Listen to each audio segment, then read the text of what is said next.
Today we're reacting to 5 ways Las Vegas streetwalkers scam you. Now I've only been to Vegas one time. I'm probably not gonna go back again because I definitely got scammed by that machine. But let's go ahead and go into what are the 5 ways prostitutes scam you in Vegas. Let's go ahead and get it. Up in this situation here in Las Vegas, you're probably gonna get robbed and possibly with a gun in your face. Las Vegas, AKA Just starting off the video like that, okay? a Sin City, a place built on allowing people to explore all kinds of vices that were illegal in many other parts of the US, whether it was being able to gamble, getting alcohol during Prohibition, or finding a prostitute at Block 16 in the early 1900s where Fremont Street is today. A lot of this city's reputation comes from people being able to do things here that oftentimes were not legal in other parts of the country.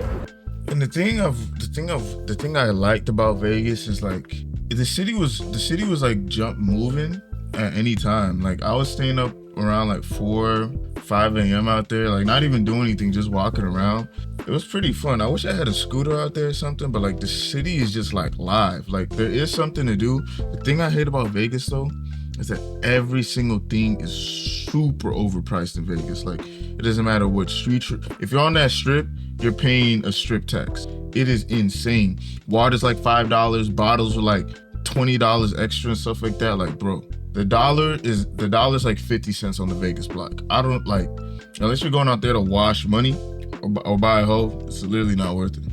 And one of those things we're gonna be talking about today. Now, this video is to help you not get ripped off, or worse, when you come here to Las Vegas, you decide to engage in something like this. I'm doing this video because I think a lot of people, one, are confused about the laws here in Las Vegas and here in Nevada, and two, don't realize how much danger they could be putting themselves in if they were to get in some situation like this. And in a city that many people think of as being very anything goes, lots of things do go here in Las Vegas, but like any big city, there's going to be a potential element of danger if you get in a situation where you don't know what you're doing and you make yourself vulnerable. Let me clear up any confusion that you may possibly have when you come here to Las Vegas about the laws here in Nevada. Many tourists understand that prostitution is legal in Nevada.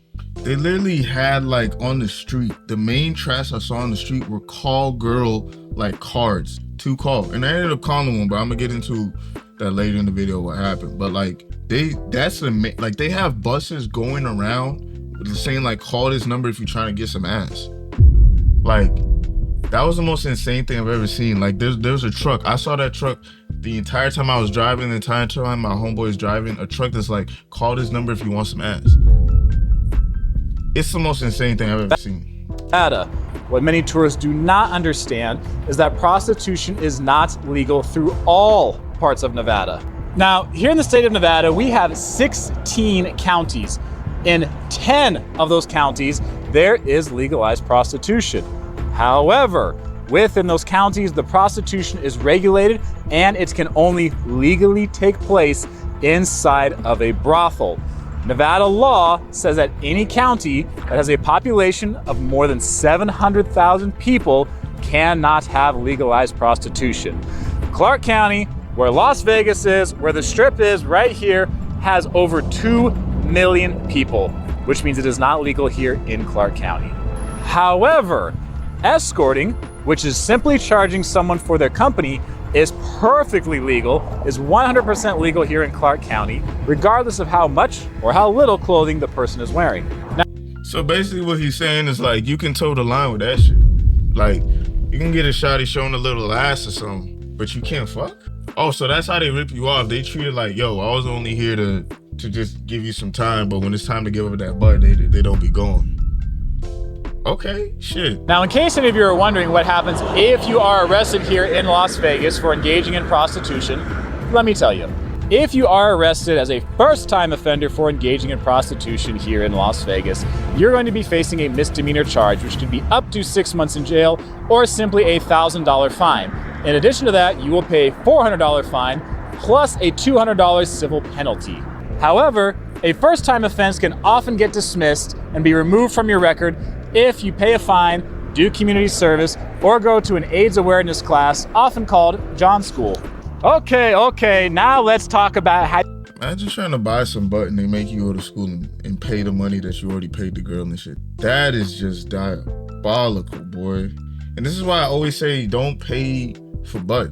Like, I mean, I feel like prostitution is like very hard to prove in the first place, but like paying for butt, you don't run into these problems when you don't pay for butt. That's what I'm saying. You don't pay for butt, you don't run into these issues. How you can get scammed or ripped off engaging in prostitution, whether you're just out and about by yourself walking the strip, whether you are out in a public place with a prostitute, or if you're actually back at the hotel room.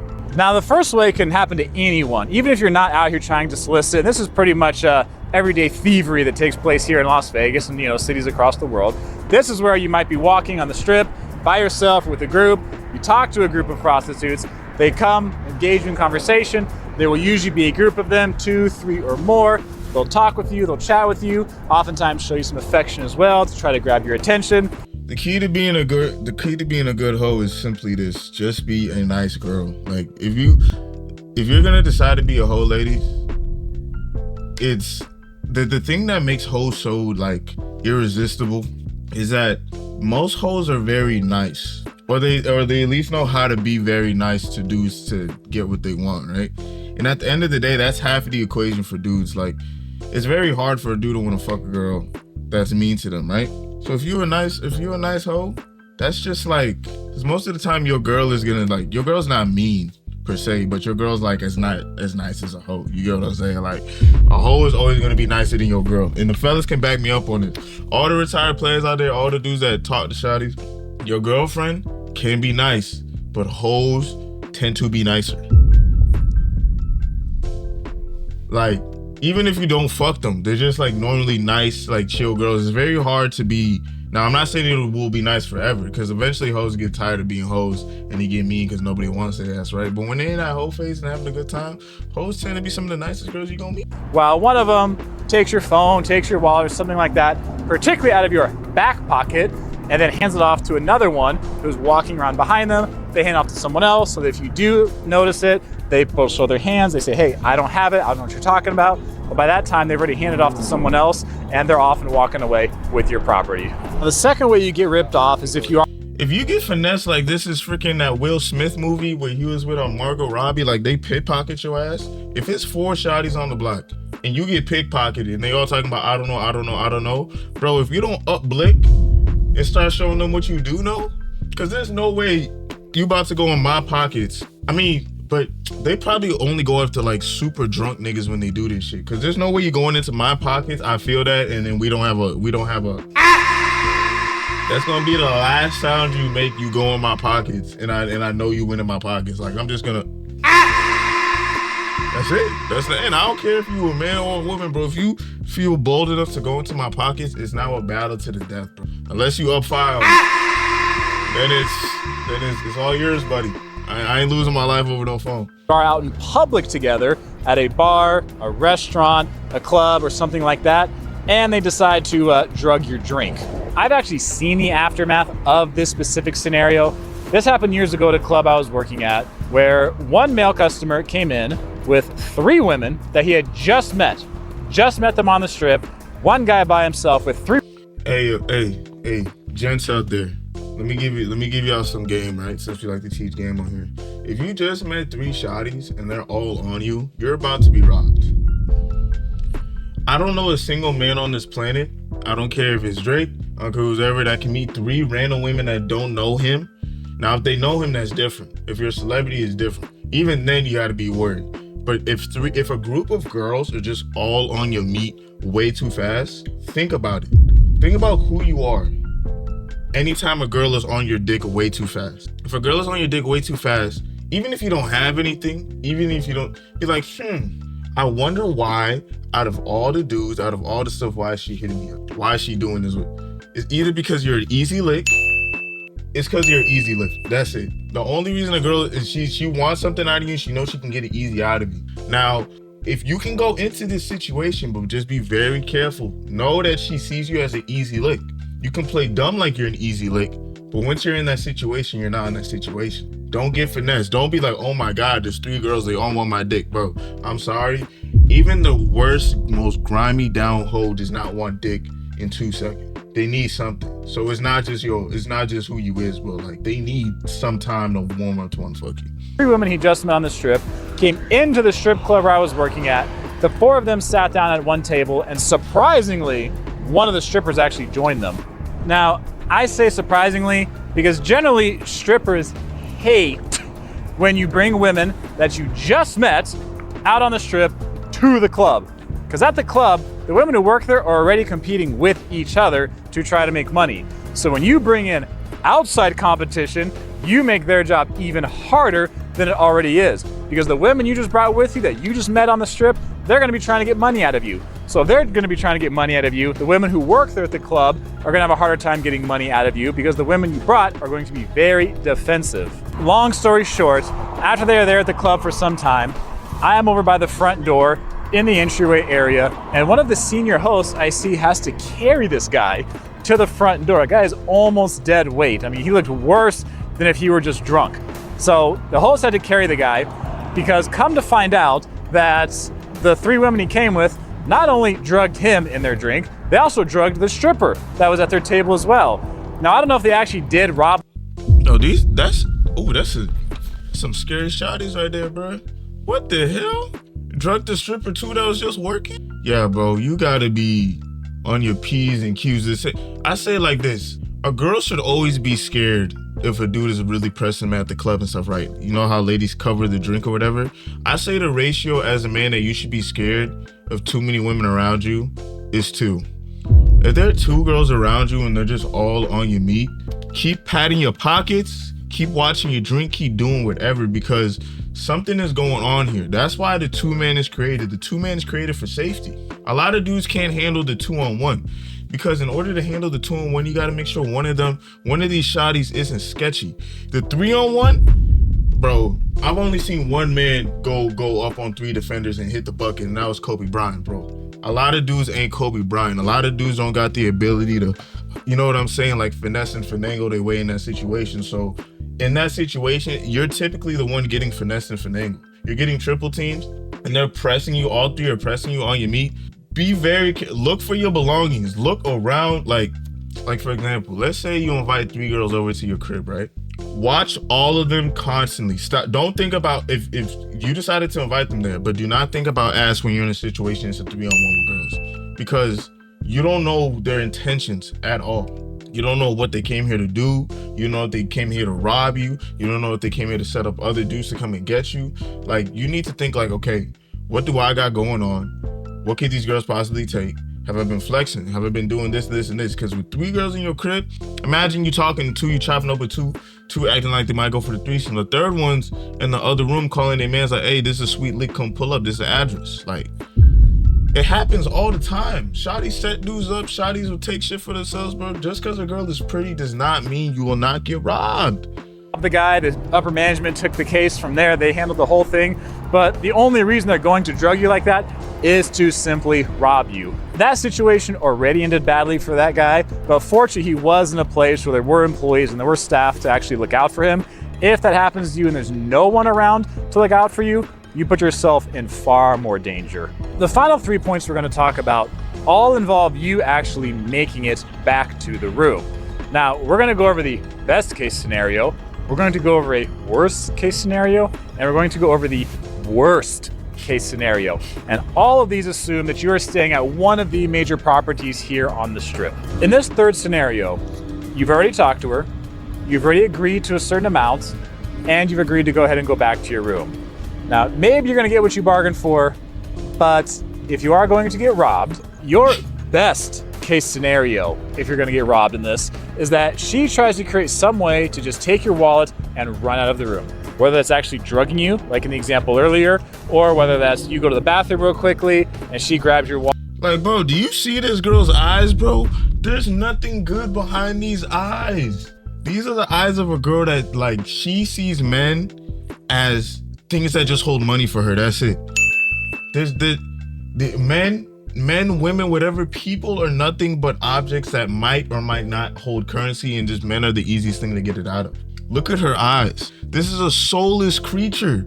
It's like that King Von meme. He was rich and still robbing people. She don't care about nothing. She even got that smirk on her face. She's ready to go rob some niggas again. She don't care about nothing. Wallet runs out of the room. Anything along those lines where she tries to create a distraction is her trying to create an opportunity to just take your stuff and run. Say she runs out of there and you actually notice it right away, and she runs out down the hallway and you go run and you catch her. You're still probably screwed, because that's gonna create a big scene in the casino. That's gonna create a big scene in the hotel room areas. She's probably gonna be screaming, making a scene. Other guests may come out of their rooms or just call security. When they show up, they're going to want to know what happened for their own incident report. And because they're gonna want to know what happened, they're gonna file a report on it. They could possibly wind up getting the police involved. These major casinos here in Las Vegas oftentimes have police on property. 24/7, they have police on property. So if they need someone, they can have them come and handle a situation like this.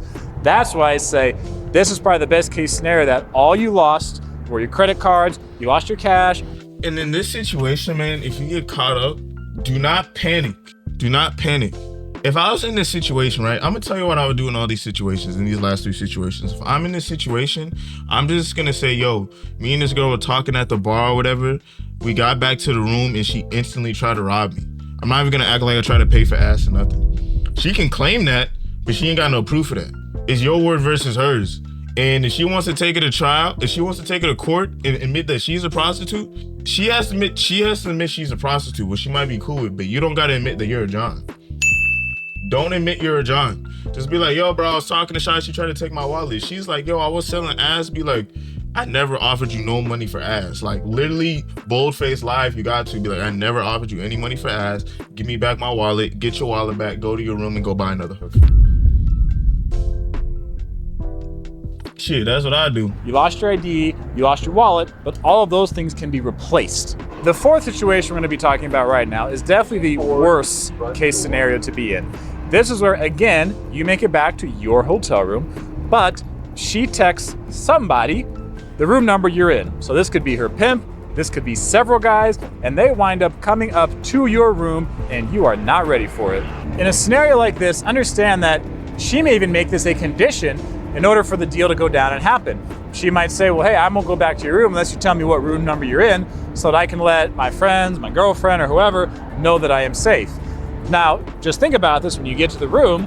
If she doesn't say that, but you go to the room anyway, she's obviously gonna be looking for the room number so that she can text that out to other people. So she can text it out to someone and let them know. Now, what you're gonna have to look out for is if she says something like, I need to text my friend, I need to text somebody, let them know. And look, this almost happened to me in Vegas. I was on, I was just out there on the apps or whatever, trying to get some, you know what I'm saying? Trying to get some, you feel me? And one of the bitches was like, yo, I'm in the hotel, just come up to the floor or whatever, by yourself. Now me, I'm a smart dude, bro. I've been around the block enough to know, like, it's never that freaking easy. Like, you don't know me, you don't know what I look like you ain't spoken to me. What do you mean come up to your room by myself? Don't tell anybody. Like, bro, I don't know if these are bots or these are just scamming bitches, but it's like, do you really think I'm going for that? Do niggas go for, like, if you've ever been in a situation and you've ever been like set up or whatever, I want y'all to let me know down below, like, how did y'all go for that? Because I can tell when a girl's like too, you know what I'm saying? Like, she too loose with it. I'm like, yo, like, you too loose with your coochie, mama. Like, you're planning to rob. And it's like, I'm not going for that. I'm okay, let them know where I'm at. She might do that right in front of you. She might go to the bathroom, say, hey, I need a moment to get prepared, and then send the text out then.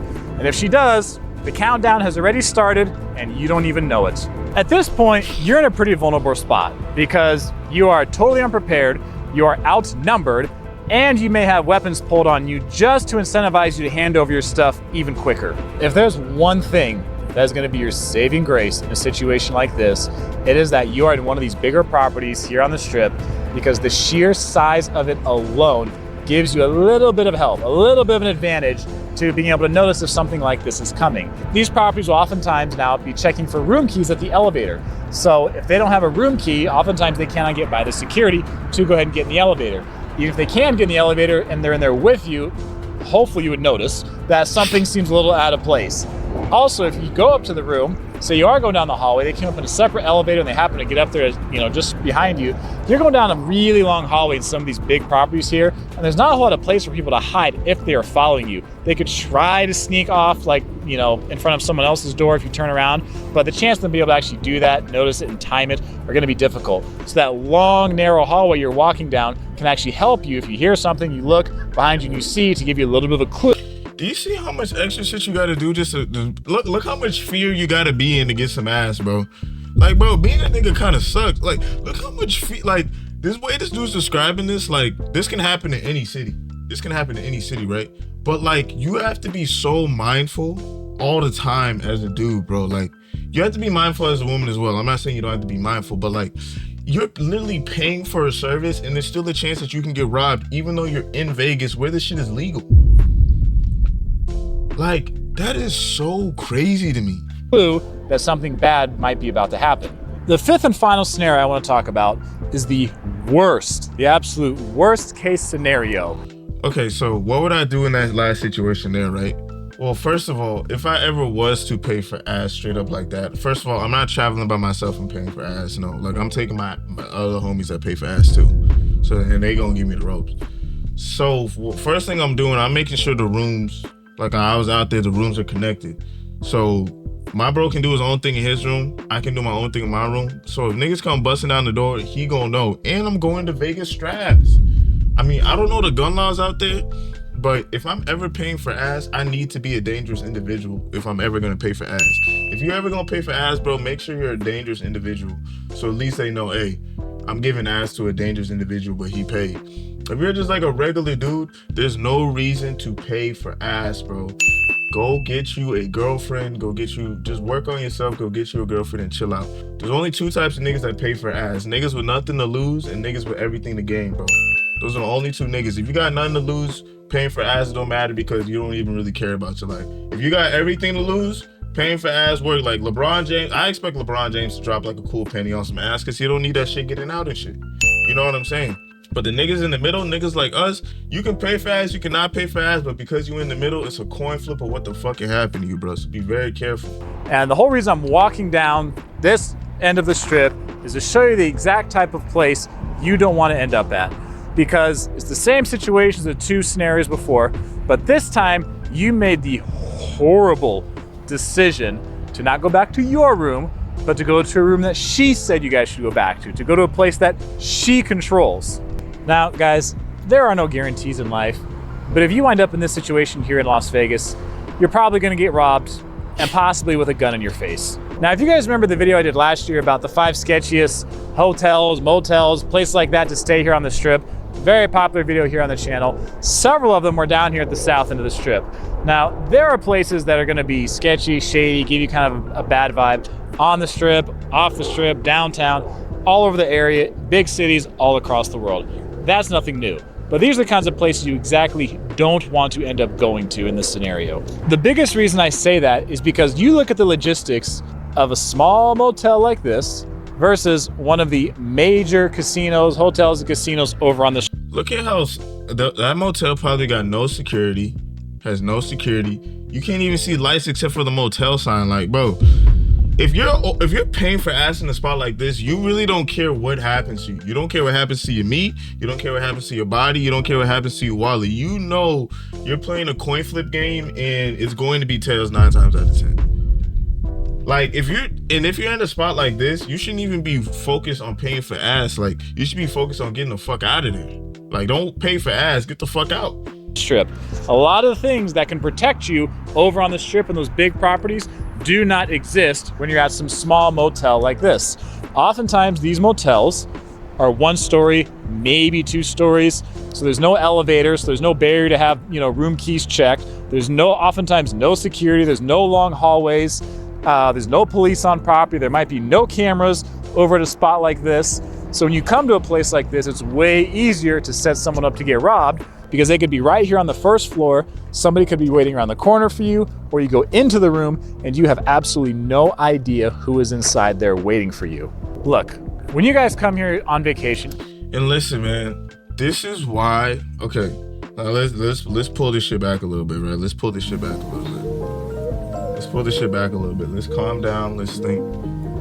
Let's just pull this shit back a little bit, okay? Look, if you're in your own spot, now when it comes to do you go to her or does she come to you? Y'all gotta stop just messing with girls that you're not 100% sure of messing with, bro. That's the biggest thing about this video I want to get across with y'all, right? Because like you said, the worst thing that can happen is that you go over to her spot and you get robbed. A lot of dudes, y'all lust is so out of control. Y'all are willing to lose your lives for 30 minutes of pleasure, bro. I'm not saying you can't smash. I'm not saying you can't do whatever, but you gotta use both heads when it comes to smashing, bro, or you're gonna lose one. The most important one. You're gonna get your noodle knocked, bro. You're gonna get your noodle knocked if you're not smart. Either another dude's gonna kill you, you're gonna get something that can't go away. Something's going to happen. Be very, very, very, very careful in the pursuit of the cha-cha, if that's what y'all wanna do, right? Because like he said, the worst case scenario is you go over to her spot, right? Go over to her thing. You've already paid. You've already given her the bread. And then boom, you go over to her spot. You're like, it's already sketchy. Look where because they'll take you to sketchy spots because they know no one's gonna care what happens to you, bro. You're a dude trying to pay for ass. Like it's a lose-lose situation because you're already paying for ass, and then you get robbed too. There's no winning in this situation, you know what I'm saying? So be very, very careful if you're gonna engage in this activity. Make sure you're the one in control if you're going to do it. Make sure all the stuff that you can't control, you can't control. This applies if you're playing for butt and if you're not paying for butt. Make sure you're in control because you can still get set up and not pay for anything. Make sure you are in control of the situation, especially an intimate situation like this. Because if you're not, it is very, very, very easy for you to be in a compromising position. Because if your meat is out, bro, you really gonna fight? I ain't fighting. If motherfuckers strip me down naked or my meat is out, bro, you won the fight, bro. I don't even want to fight no more. You obviously want this shit more than I do.